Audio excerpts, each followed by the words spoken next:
Muy bien.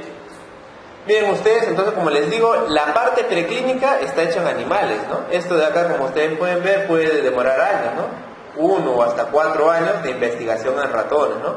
Posteriormente viene la primera fase y cada una de estas fases empieza a demorarse una cierta cantidad de años. Posteriormente viene la fase 4, que va a ser la prueba de vigilancia después de la comercialización. Una vez que el fármaco ya salió y se comercializa. ¿Ya? Entonces, como les digo, los ratones son los más requeridos durante la fase preclínica, ¿ya? En la cual nosotros vamos a probar el medicamento en estos ratoncitos.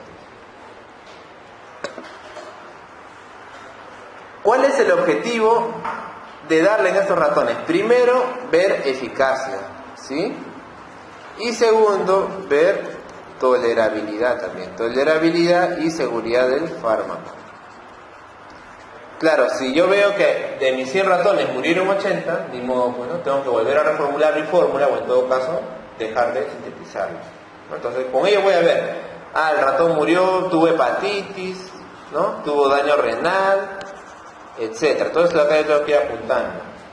Posteriormente ya viene la fase de estudios clínicos. Los estudios clínicos, como les he dicho, ya se van a realizar en humanos. ¿Está bien? Ya se van a realizar en humanos. Entonces, acá lo que voy a hacer es utilizarlo primero en voluntarios sanos. ¿Está bien? O sea, la fase 1 se hace en personas que no tienen la enfermedad. ¿Por qué, doctor? Porque acá el objetivo solamente es ver la seguridad del fármaco y la tolerabilidad. Nada más. Yo se puedo agarrar a cualquier persona y le doy. Lo único que me interesa saber acá es si el paciente no hace reacciones adversas severas y si lo tolera bien. O sea, lo puede tomar o se puede aplicar sin dejar de hacerlo. ¿Ya? Si por ejemplo lo toma y hace náuseas, vómitos, deja de tomar, eso ya quiere decir que la tolerabilidad está disminuida. ¿Ya? Como dice acá, la tasa de éxito puede ser hasta el 50%. En la mitad de casos puede ir bien y en la mitad de casos puede ir mal. ¿Y quiénes creen ustedes que son los que llegan a ser voluntarios sanos? O sea, ¿a quién le vamos a dar estos medicamentos, digamos, que recién se van a probar por primera vez, por primera vez en seres humanos? Bueno, en general, en los estudios en Europa y en Estados Unidos, obviamente la gente más pobre, ¿no? ¿Sí? La gente más pobre porque se le ofrece, son voluntarios en el sentido, pero sí se les va a dar dinero, ¿no? Se les da dinero, e incluso en Europa dicen también que bastante los estudiantes universitarios son los que, digamos, hacen esto, ¿no? Sí, estudiantes que vienen del extranjero, Europa, ¿sí? Entonces a ellos les ofrece también, y ellos de manera, digamos, voluntaria reciben un aporte y van a tomar el fármaco, solamente para describir si tuvieron algún tipo de reacción adversa grave, ¿ya? Esa es la llamada fase 1. En la fase 2, lo que se hace ya es darle a los pacientes, quiere decir, se le va a dar el fármaco a la persona enferma. ¿Ya? Entonces, acá sí ya no voy a dar a pacientes sanos, voy a dar a personas enfermas. ¿Para ver qué? La eficacia y probar el intervalo de la dosis. Como ustedes se dan cuenta acá nada está dicho, o sea, el fármaco se está experimentando, ¿no? Ni siquiera se sabe qué dosis le voy a dar, pero empiezo con la fase 2 y ver a los pacientes a ver cómo va en cuanto a eficacia. Y ahora sí voy a evaluar recién, si por ejemplo yo doy a un paciente que tiene presión alta, este no antihipertensivo, voy a evaluar si realmente es eficaz. ¿Ya? O sea, si ahora sí el fármaco logra lo que yo quiero, que es por lo cual es sintetizado. ¿Ya? Esa es la fase 2. Como dice acá, puede durar de 1 a 2 años. La fase 3 ya es un estudio clínico multicéntrico, en la cual ya hay cientos a miles de pacientes. Cientos a miles de pacientes. Entonces, acá lo que voy a hacer ya es utilizar estudios clínicos. ¿Han llevado algo de lo que es introducción a la investigación, algo así? ¿Han llevado eso? ¿Saben qué es un estudio clínico? ¿Alguien sabe? Un estudio clínico es un estudio, se supone el mejor estudio para demostrar la eficacia de un tratamiento. ¿Por qué? Porque voy a tener un grupo que va a ser el grupo placebo y un grupo de tratamiento. ¿Está bien? Entonces, miren, la fase 2 que hicimos, le dimos a todos los enfermos de hipertensión, ¿verdad? Ya, ahora vamos a ser más exquisitos y vamos a agarrar 100 personas con presión y 100 personas con presión alta. A uno le vamos a dar el fármaco nuevo y a otro le vamos a dar placebo. ¿Está bien? Entonces le vamos a dar, por ejemplo, una pastilla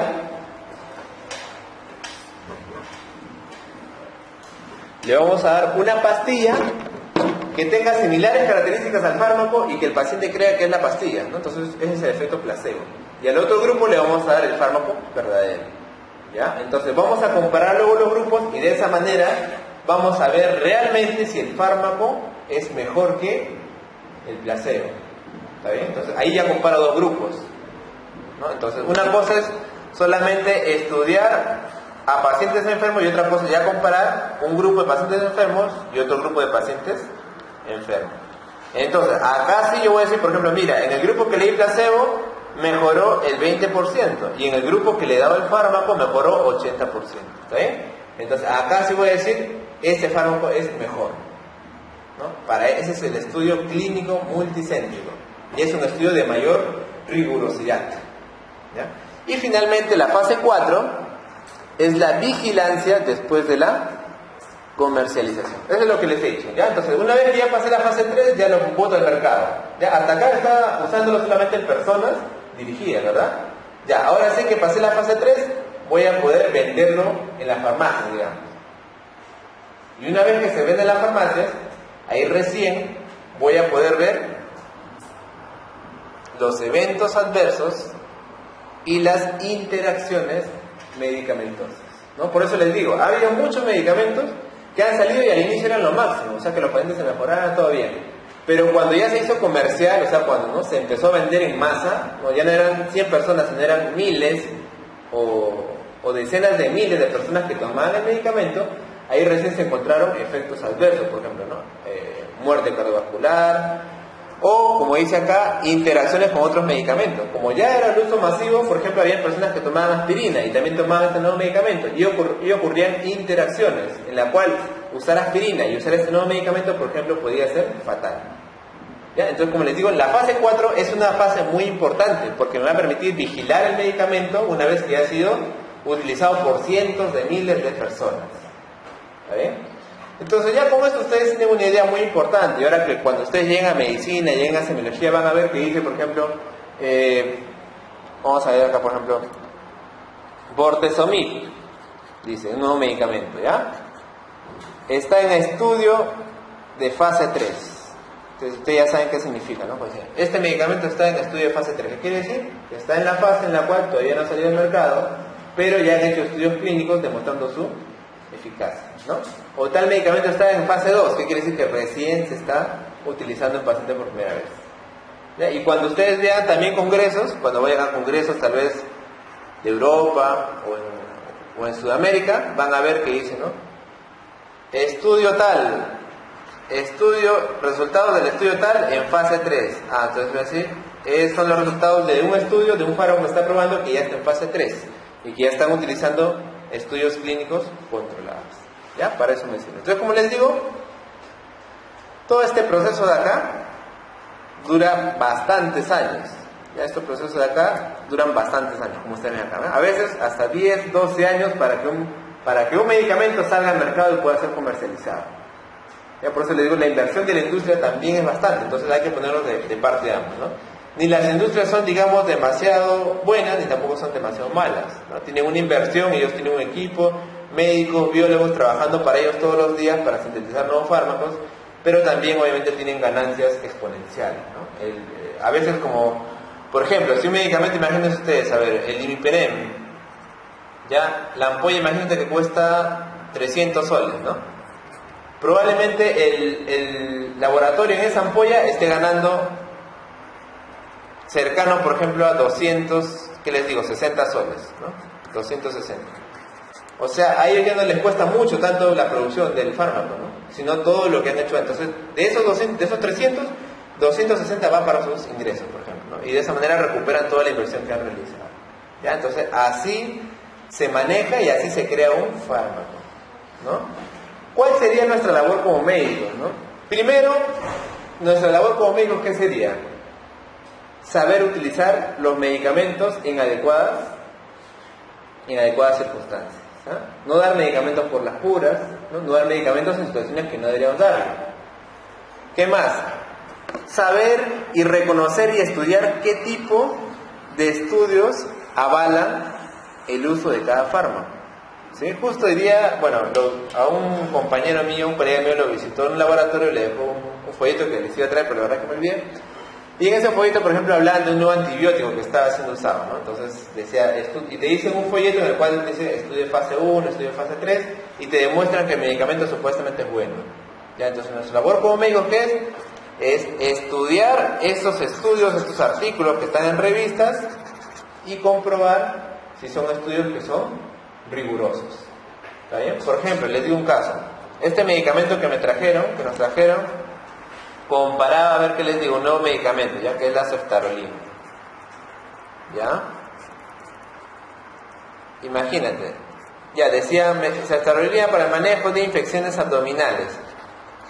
Ya, ¿qué pasa si la infección abdominal actualmente la tratamos con imipenem, que es el medicamento, digamos, el mejor? ¿Está bien? Ya. Y también podemos usar ciprofloxacina, digamos. ¿Ya? Que es menos, no es tan bueno como imipenem. Entonces, por ejemplo, este laboratorio había traído estudios que comparaban a la ceftarolina con la ciprofloxacina. ¿Me entienden? ¿Sí? O sea, ellos han hecho un estudio en el cual comparan con un medicamento, pero que no es el mejor. ¿No? Claro, porque si tal vez lo compararan, el estudio lo hicieran con el medicamento que es el mejor medicamento, no tendrían resultados tan buenos, ¿no? Entonces ellos te dicen, mira, hemos comparado nuestro medicamento con la ciprofloxacina. Entonces tú le dices, es mejor o no es peor, ¿está bien? Va bien. Pero a propósito no lo han comparado con el mejor medicamento. ¿Sí? Entonces, estas cosas suelen hacer los laboratorios. Y así como esto, hay muchas cosas en las cuales, por ejemplo, no eligen bien los participantes, no hacen un adecuado doble ciego a los pacientes. O sea, diversas cosas que pueden hacer que el estudio salga medio dirigido a decir que su medicamento es bueno. ¿Está bien? Entonces, de esa manera, cuando nosotros tengamos una nueva terapia, tenemos que leer el artículo y ver, a ver cómo fue hecho ese estudio para demostrar que el medicamento era bueno. Esa es nuestra función. ¿Qué otra función tenemos, doctor?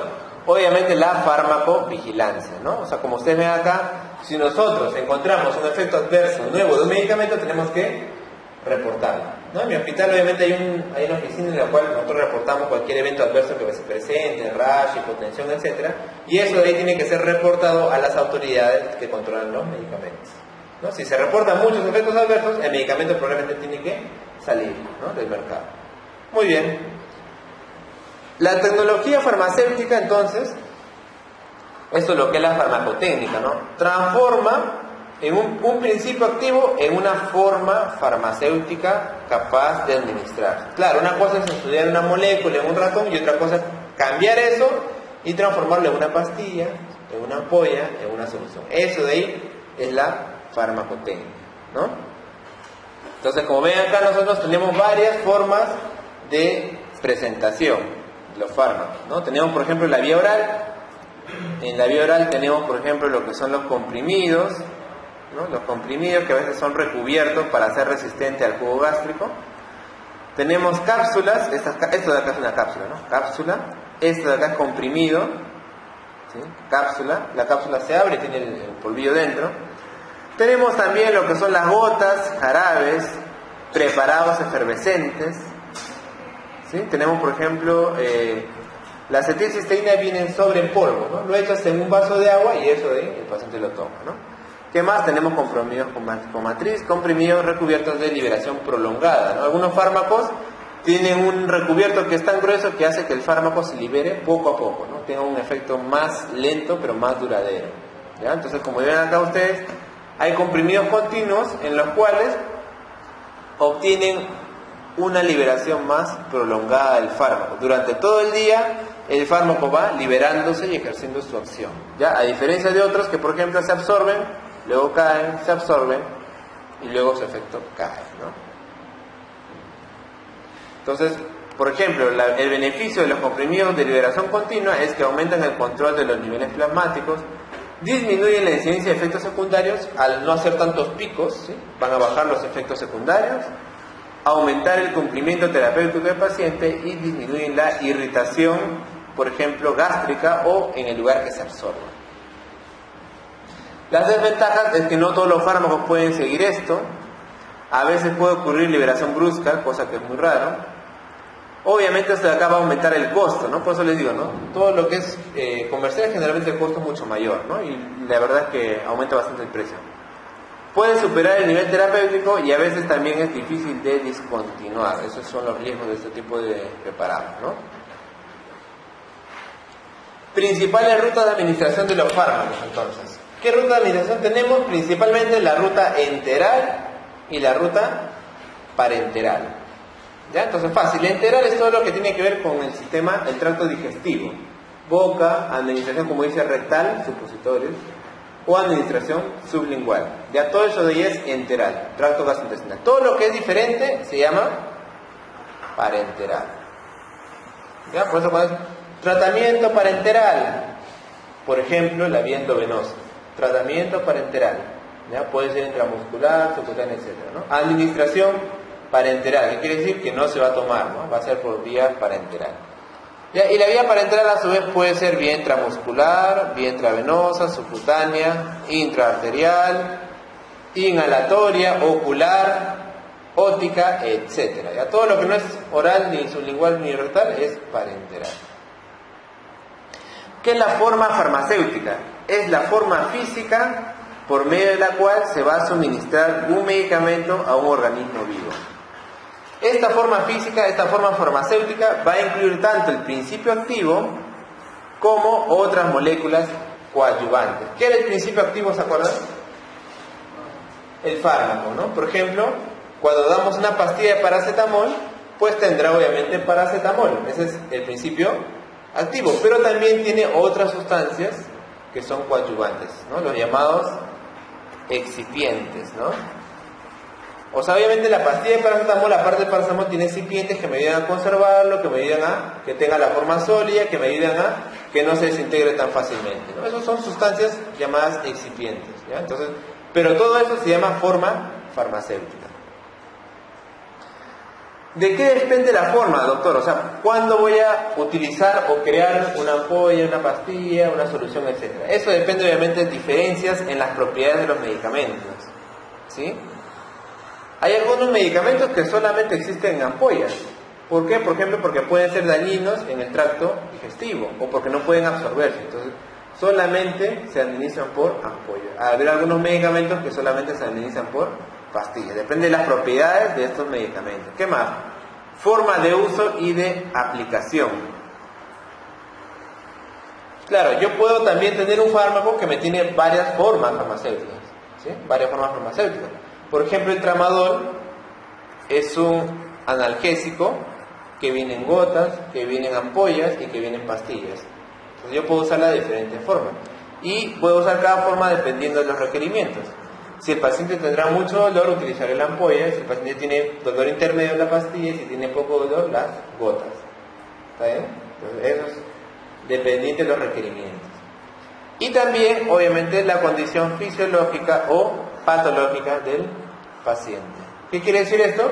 Habrán algunos pacientes, obviamente, que no pueden tomar pastillas, ¿sí? Porque están en estado de coma, porque están con un ACV, porque son abuelitos que no pueden pasar las pastillas y se atoran. Entonces, en estos pacientes tenemos que usar ampollas, ¿sí? O cuando tengo pacientes que me vienen en emergencia, están totalmente inconscientes, también tengo que utilizar ampollas.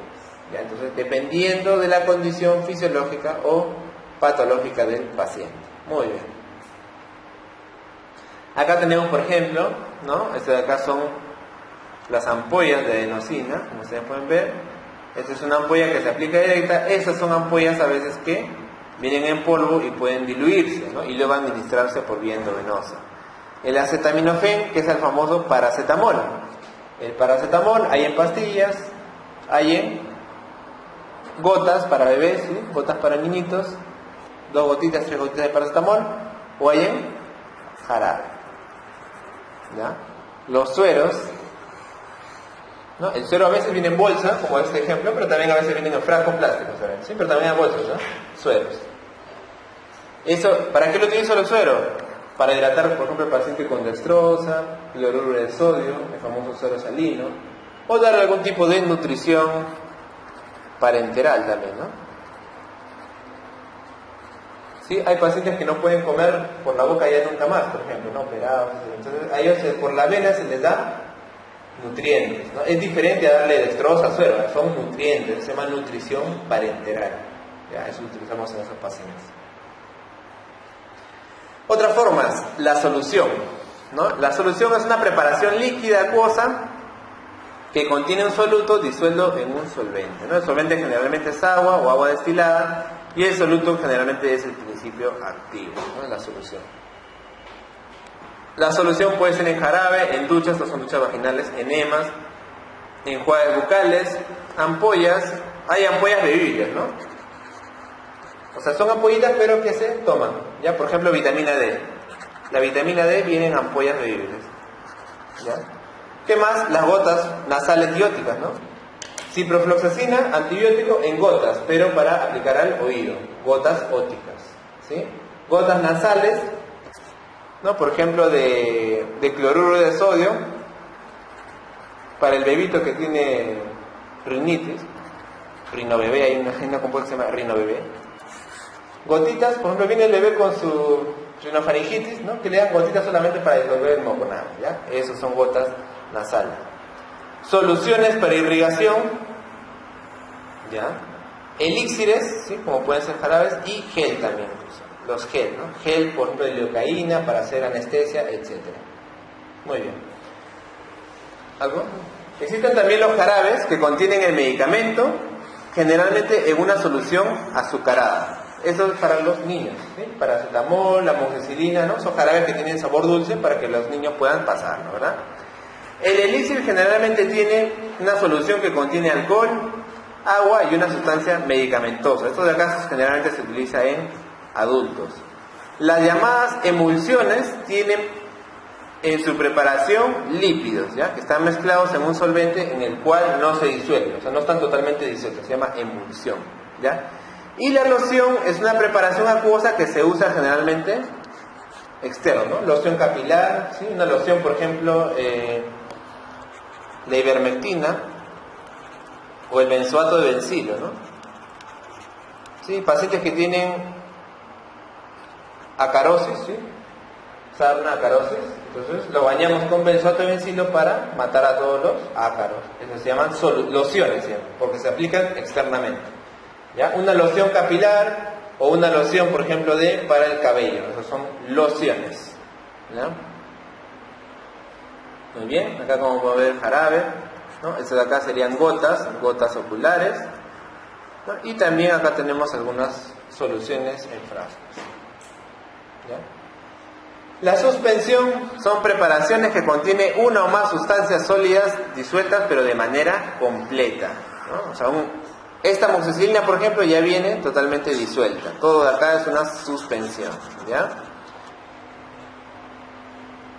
La tableta es una unidad de dosis única hechas al comprimir el medicamento en polvo en un molde, ¿no? Esa vendría a ser la tableta. Entonces, esas tabletas, lo bueno es que a veces lo puedes partir, ¿no? ¿Sí? Quieres darle la mitad de dosis, lo partes, la cuarta parte de vacía, lo partes, ¿no? Las cápsulas, por ejemplo, no se pueden partir, tienen todo el componente dentro, se tiene que dar uno solo, ¿no? Pero la tableta, lo bueno es que siempre viene con una ranura para poder partir, ¿no? El aerosol, el principio activo está en un contenedor presurizado, ¿no? Esto de acá, por ejemplo, el salbutamol, ¿no? Ese es el salbutamol, ¿sí? Acá, por ejemplo, me interesa bastante qué quiero hacer con el paciente, ¿no? El paciente asmático me conviene darle salbutamol por aerosol porque va a actuar a nivel local de los broncos, ¿no? Como un broncodilatador. Doctor, habrá jarabe, también lo hay, pero preferentemente prefiero el aerosol. Este aerosol bota una sustancia que le llamamos puff y cada chisguetazo, que es el puff, cada chisguetazo tiene una cantidad de microgramos, ¿no? Entonces, obviamente ustedes dirán, doctor, pero si lo aprieto más despacio y si lo aprieto más fuerte hay una diferencia, por supuesto, ¿no? Pero en general se ha más o menos, digamos, estandarizado que cada chisguetazo tiene una cierta cantidad de microgramos de fármaco, ¿ya? Entonces las guías internacionales cuando te dicen dale 2 puff o 3 puff es la cantidad que se usa casi en todas las personas, ¿ya? Entonces acá no somos tan exquisitos al medir. Las cápsulas generalmente tienen medicamento líquido granulado, como se pueden ver acá, en granos, o en polvo, dentro de un contenedor de gelatina, ¿no? Esto de acá, como les he dicho, no se pueden dividir, es lo malo, ¿no? Las cápsulas generalmente se usan para evitar también el mal sabor, ¿no? Porque, por ejemplo, ¿no? Las tabletas tú lo tomas y se va disolviendo, ¿no? Entonces te puede generar un mal sabor. La cápsula tiene un componente de gelatina que hace que lo partes y no se transforme. Supositorios, por ejemplo, son mezcla de medicamentos con bases firmes que luego se moldean para ser acomodados en orificios, ¿no? Hay supositorios vaginales y supositorios rectales, ¿no? Esto generalmente es para hacer evacuar al paciente o para algún tipo de terapias, ¿no? Acá hay diferentes, ¿no? Como pueden ver, cápsulas, más cápsulas, y estos de acá son supositorios.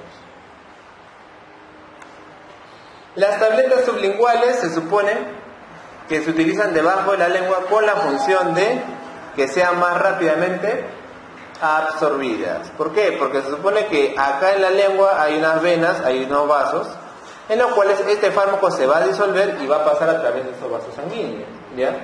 Entonces se supone que la acción va a ser mucho más rápida. Mucho más rápida, ¿sí? Porque cuando tú lo tomas, tiene que ir al tracto gastrointestinal, absorberse en el estómago, en el intestino, y luego recién pasa la sangre, ¿no? Acá se supone que lo pones debajo de la lengua y se disuelve y se absorbe directamente al vaso sanguíneo. Por lo tanto, la acción es más rápida.